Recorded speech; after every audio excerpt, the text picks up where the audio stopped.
એટલે આજે જે પ્રોગ્રામ છે એ મંડળવાળાએ બી કીધું કે જે પૈસો થાય મંડળમાં નથી જોતો, ગાયોની સેવામાં આપણે આપવો છે.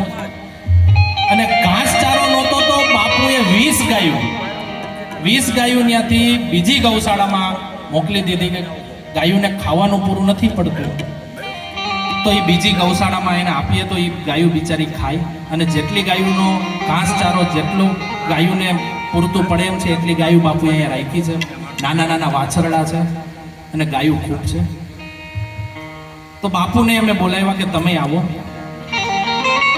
અને એક બી કલાકાર અમે અહીંયા નોતરો નથી.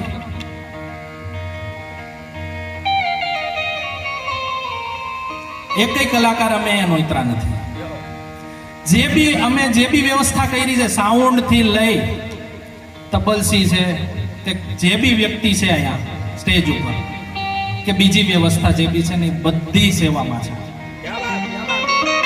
એક બી રૂપિયો કોઈ અહીંયાથી લઈ નથી જવાનો નથી. તબલસી લઈ જવાનો નથી, સાઉન્ડ વાળા લઈ જવાના નથી, હું લઈ જવાનો કે નથી આ ભાઈ લઈ જવાનો.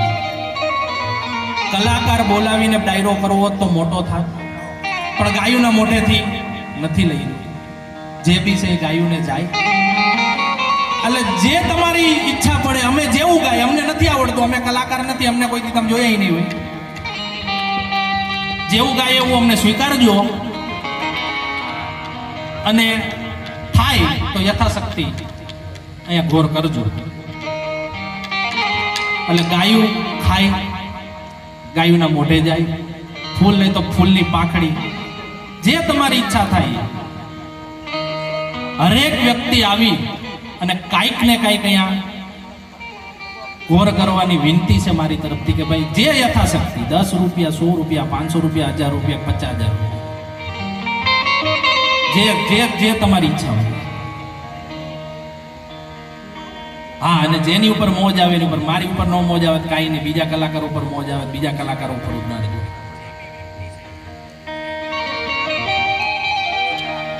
અને કલાકાર કોઈ નોતરા નથી, અમે મંડળના જ કલાકાર છે.